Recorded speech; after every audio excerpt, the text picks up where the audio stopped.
Estío. Estaba sentada en la silla de extensión a la sombra de la mate, mirando a Román y Julio practicar voleibol a poca distancia. Empezaba a hacer bastante calor y la calma se extendía por la huerta. Ya, muchachos, si no, se va a calentar el refresco. Con un acuerdo perfecto y silencioso, dejaron de jugar. Julio atrapó la bola en el aire y se la puso bajo el brazo. El crujir de la grava bajo sus pies se fue acercando mientras yo llenaba los vasos. Ahí estaban ahora ante mí y daba gusto verlos. Román, rubio; Julio, moreno. Mientras jugaban, estaba pensando en qué había empleado mi tiempo desde que Román tenía 4 años. No lo he sentido pasar. ¿No es raro? Nada tiene de raro, puesto que estabas conmigo, dijo riendo Román, y me dio un beso. Además, yo creo que esos años realmente no han pasado. No podría usted estar tan joven. Román y yo nos reímos al mismo tiempo. El muchacho bajó los ojos, la cara roja, y se aplicó a presionarse un lado de la nariz con el índice doblado, en aquel gesto que le era tan propio. Déjate en paz esa nariz. Ay, pues no lo hago por ganas. Tengo el tabique desviado. Ya lo sé, pero te vas a lastimar. Román hablaba con impaciencia, como si el otro lo estuviera molestando a él. Julio repitió todavía una vez o dos el gesto, con la cabeza baja, y luego, sin decir nada, se dirigió a la casa. A la hora de cenar ya se habían bañado y se presentaron frescos y alegres. ¿Qué han hecho? Descansar y preparar luego la tarea de cálculo diferencial. Le tuve que explicar a este animal A por B hasta que entendió. Comieron con su habitual apetito. Cuando bebían la leche, Román fingió ponerse grave y me dijo: necesito hablar seriamente contigo. Julio se ruborizó y se levantó sin mirarlo. Ya me voy. Nada de que te vas. Ahora aguantas aquí a pie firme. Y volviéndose hacia mí, continuó: es que se trata de él, pero por eso quiere escabullirse. Resulta que le avisaron de su casa que ya no pueden mandarle dinero y quiere dejar la carrera para ponerse a trabajar. Dice que al fin apenas vamos en primer año. Los nudillos de las manos de Julio estaban amarillos de lo que apretaba el respaldo de la silla. Parecía hacer un gran esfuerzo para contenerse. Incluso levantó la cabeza como si fuera a hablar, pero la dejó caer otra vez, sin haber dicho palabra. Yo quería preguntarte si no podría vivir aquí, con nosotros. Sobra un lugar y, por supuesto, es lo más natural. Vayan ahora mismo a recoger sus cosas. Llévate el auto para traerlas. Julio no despegó los labios.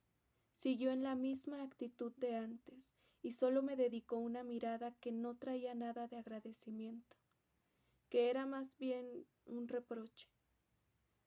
Román lo cogió de un brazo y le dio un tirón fuerte. Julio soltó la silla y se dejó jalar sin oponer resistencia, como un cuerpo inerte. «Tiende la cama mientras volvemos», me gritó Román, al tiempo de dar a Julio un empellón que lo sacó por la puerta de la calle.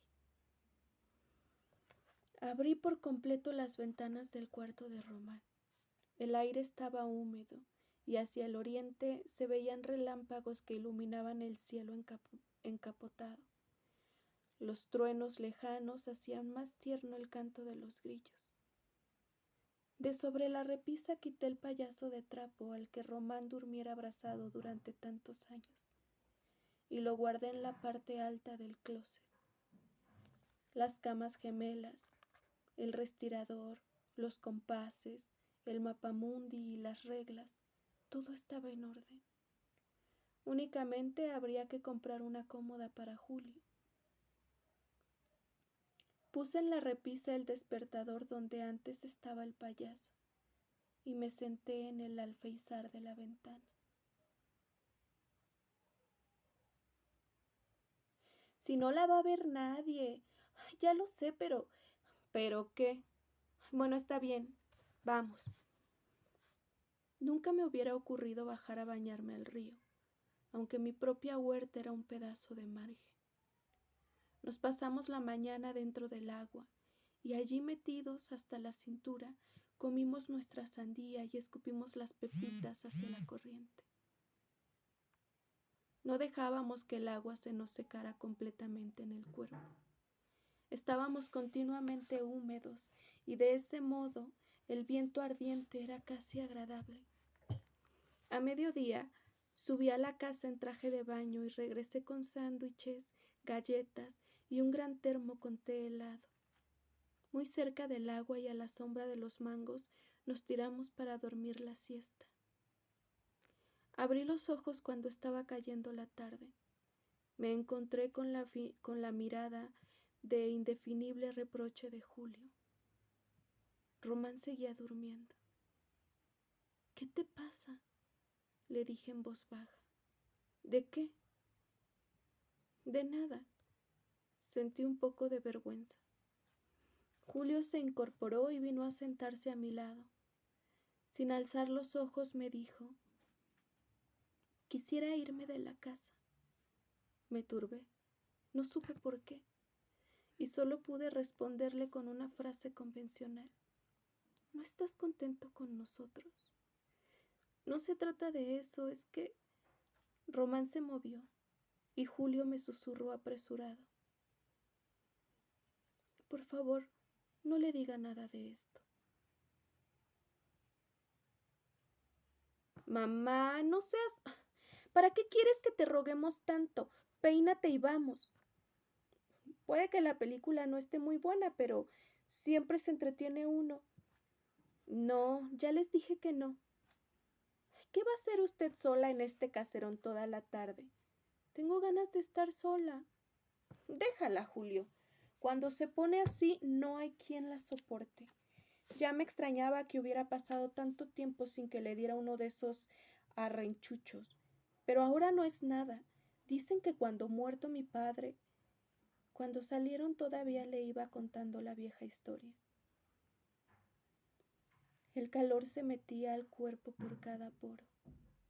La humedad era un vapor quemante que envolvía y aprisionaba, uniendo y aislando a la vez cada objeto sobre la tierra. Una tierra que no se podía pisar con el pie desnudo. Aún las baldosas entre el baño y mi recámara estaban tibias. Llegué a mi cuarto y dejé caer la toalla. Frente al espejo me desaté los cabellos y dejé que se deslizaran libres sobre los hombros húmedos por la espalda húmeda. Me sonreí en la imagen. Luego me tendí boca abajo sobre el centeno helado y me apreté contra él. La sien, la mejilla, los pechos, el vientre, los muslos. Me estiré con un suspiro y me quedé adormilada, oyendo como fondo a mi entresueño el bordoneo vibrante y perezoso de los insectos en la huerta. Más tarde me levanté. Me eché de encima una bata corta y sin calzarme ni recogerme el pelo, fui a la cocina, abrí el refrigerador y saqué 3 mangos gordos, duros.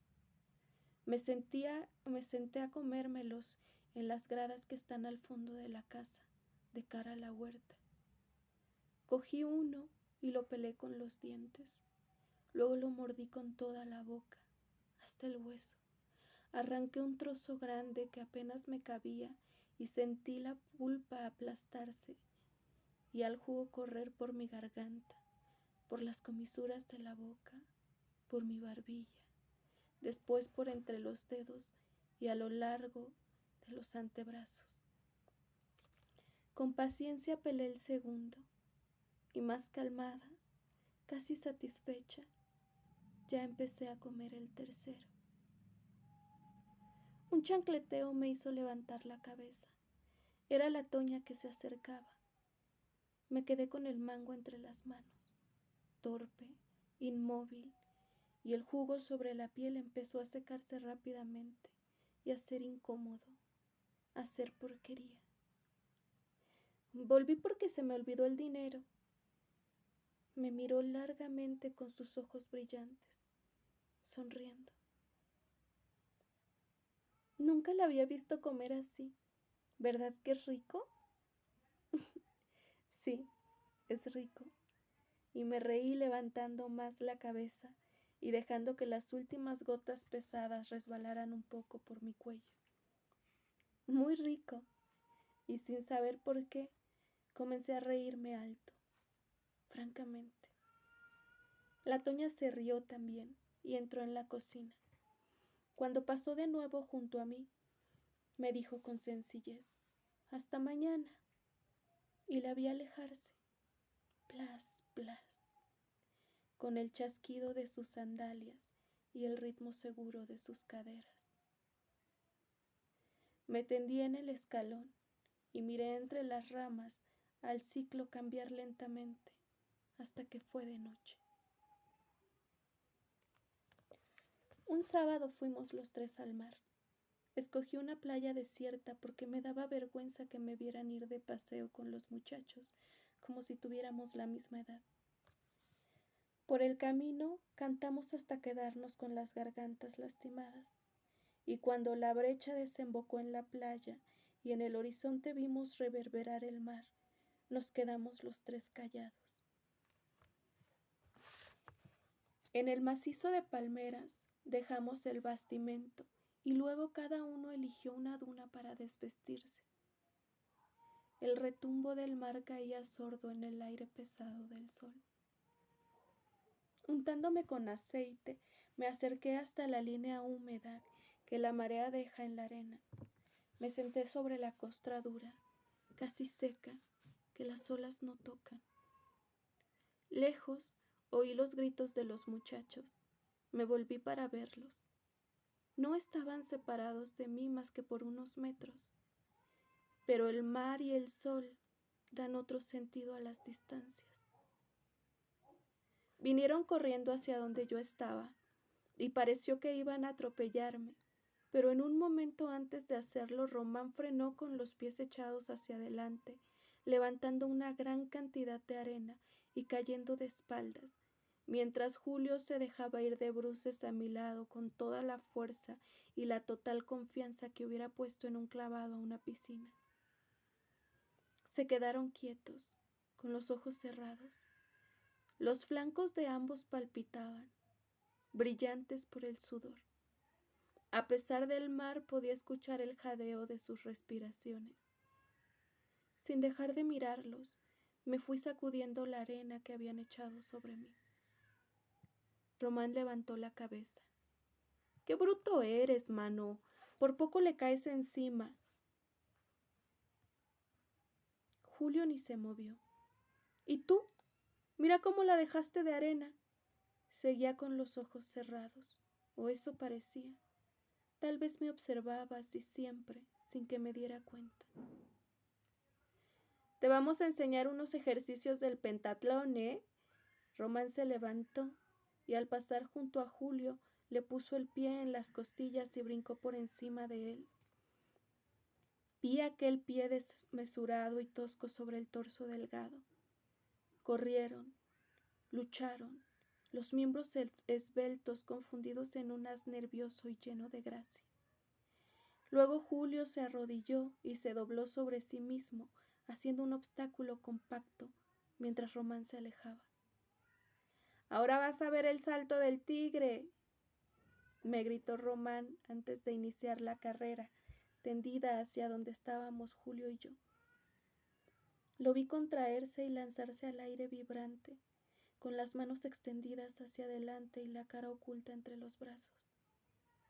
Su cuerpo se estiró infinitamente y quedó suspendido en un salto que era un vuelo. Dorado en el sol, tersa su sombra sobre la arena. El cuerpo como un río fluía junto a mí, pero yo no podía tocarlo. No se entendía para qué estaba Julio ahí, abajo, porque no había necesidad alguna de salvar nada. No se trataba de un ejercicio. Volar, tenderse en el tiempo de la armonía como en el propio lecho, estar en el ambiente de la plenitud, eso era todo. No sé cuándo, cuando Román cayó al fin sobre la arena, me levanté sin decir nada. Me encaminé hacia el mar. Fui entrando en él paso a paso, segura contra la resaca. El agua estaba tan fría que de momento me hizo tiritar. Pasé el reventadero y me tiré a mi vez de bruces, con fuerza. Luego comencé a nadar. El mar copiaba la redondez de mis brazos. Respondía al ritmo de mis movimientos. Respiraba. Me abandoné de espaldas y el sol quemó mi cara mientras el mar helado me sostenía entre la tierra y el cielo. Las auras planeaban lentas en el mediodía. Una gran dignidad aplastaba cualquier pensamiento. Lejos, algún grito de pájaro y el retumbar de las olas. Salí del agua aturdida. Me gustó no ver a nadie. Encontré mis sandalias, las calcé y caminé sobre la playa que quemaba como si fuera rescoldo. Otra vez mi cuerpo, mi caminar pesado que deja huella. Bajo las palmeras recogí la toalla y comencé a secarme. Al quedar descalza, el contacto con la arena fría de la sombra me produjo una sensación discordante. Me volví a mirar el mar, pero de todas maneras un enojo pequeño, casi un destello de angustia, me siguió molestando. Llevaba un gran rato tirada boca abajo, medio dormida, cuando sentí su voz enronquecida rozar mi oreja. No me tocó, solamente dijo: nunca he estado con una mujer. Permanecí sin moverme, escuchando al viento, al ras de la arena, lijándola. Cuando recogimos nuestras cosas para regresar, Román comentó: está loco, se ha pasado la tarde acostado, dejando que las olas lo bañaran. Ni siquiera se movió cuando le dije que viniera a comer. Me impresionó porque parecía casi ahogado. Después de la cena, se fueron a dar una vuelta, a hacer una visita, a mirar pasar a las muchachas o a hablar con ellas y reírse sin saber por qué. Sola salí de la casa. Caminé sin prisa por el baldío vecino, pisando con cuidado las piedras y los retoños crujientes de las verdolagas. Desde el río subía el canto entrecortado y extenso de las ramas, cientos, miles tal vez. El cielo, bajo como un techo, claro y obvio. Me sentí contenta cuando vi que el cintilar de las estrellas correspondía exactamente al croar de las ranas. Seguí hasta encontrar un recodo en donde los árboles permitían ver el río abajo, blanco. En la penumbra de la huerta, ajena, me quedé como en un refugio, mirándolo fluir. Bajo mis pies la espesa capa de hojas y más abajo la tierra húmeda, olorosa a ese fermento saludable tan cercano, sin embargo, a la putrefacción. Me apoyé en un árbol mirando abajo el cruce, que era como el día. Sin que lo pensara, mis manos recorrieron la línea esbelta, voluptuosa y fina, y el áspero ardor de la corteza. Las ranas y la nota sostenida de un grillo, el río y mis manos conociendo el árbol. Caminos todos de la sangre ajena y mía, común y agolpada aquí, a esta hora, en esta margen oscura. Los pasos sobre la hojarasca, el murmullo, las risas ahogadas, todo era natural, pero me sobresalté y me alejé de ahí apresurada. Fue inútil. Tropecé de manos a boca con las dos siluetas negras que se apoyaban contra una tapia y se estremecían débilmente en un abrazo convulso. De pronto habían dejado de hablar, de reír y entrado en silencio. No pude evitar hacer ruido y cuando huía avergonzada y rápida, oí clara la voz pastosa de la Toña que decía: «No te preocupes, es la señora». Las mejillas me ardían y el contacto de aquella voz me persiguió en sueños esa noche. Sueños extraños y espesos. Los días se parecían unos a otros. Exteriormente eran iguales, pero se sentía como nos internábamos paso a paso en el verano. Aquella noche el aire era mucho más cargado y completamente diferente a todos los que había conocido hasta entonces. Ahora, en el recuerdo, vuelvo a respirarlo hondamente. No tuve fuerzas para salir a pasear, ni siquiera para ponerme el camisón. Me quedé desnuda sobre la cama, mirando por la ventana un punto fijo del cielo, tal vez una estrella entre las ramas. No me quejaba, únicamente estaba echada ahí, igual que un animal enfermo que se abandona a la naturaleza. No pensaba, y casi podría decir que no sentía. La única realidad era que mi cuerpo pesaba de una manera terrible.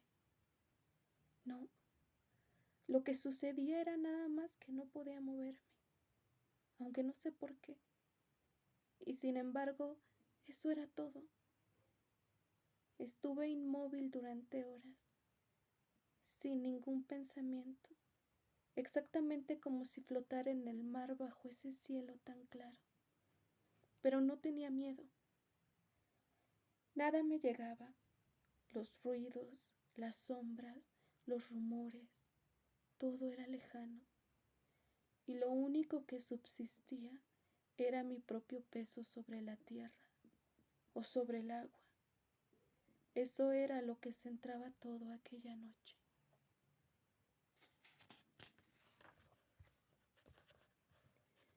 Creo que casi no respiraba. Al menos no lo recuerdo. Tampoco tenía necesidad alguna. Estar así no puede describirse porque casi no se está, ni medirse en el tiempo porque es a otra profundidad a la que pertenece. Recuerdo que oí cuando los muchachos entraron, cerraron el zaguán con llave y cuchicheando se dirigieron a su cuarto. Oí muy claro sus pasos, pero tampoco entonces me moví. Era una trampa dulce aquella extraña gravidez. Cuando el levísimo ruido se escuchó, toda yo me puse tensa, crispada, como si aquello hubiera sido lo que había estado esperando durante aquel tiempo interminable. Un roce y como un temblor, la vibración que deja en el aire una palabra, sin que nadie hubiera pronunciado una sílaba, y me puse de pie de un salto. Afuera, en el pasillo, alguien respiraba. No era posible oírlo, pero estaba ahí, y su pecho agitado subía y bajaba al mismo ritmo que el mío. Eso nos igualaba, acortaba cualquier distancia. De pie, a la orilla de la cama, levanté los brazos anhelantes y cerré los ojos. Ahora sabía quién estaba del otro lado de la puerta. No caminé para abrirla. Cuando puse la mano en la perilla, no había dado un paso. Tampoco lo di hacia él. Simplemente nos encontramos del otro lado de la puerta. En la oscuridad era imposible mirarlo, pero tampoco hacía falta. Sentía su piel muy cerca de la mía. Nos quedamos frente a frente como dos ciegos que pretenden mirarse a los ojos. Luego puso sus manos en mi espalda y se estremeció. Lentamente me atrajo hacia él y me envolvió en su gran ansiedad refrenada. Me empezó a besar, primero apenas como distraído, y luego su beso se fue haciendo uno solo. Lo abracé con todas mis fuerzas, y fue entonces cuando sentí contra mis brazos y en mis manos latir los flancos, estremecerse la espalda. En medio de aquel beso único en mi soledad, de aquel vértigo blando, mis deseos tantearon el torso como árbol. Y aquel cuerpo joven me pareció un río fluyendo igualmente secreto bajo el sol dorado y en la ceguera de la noche. Y pronuncié el nombre sagrado.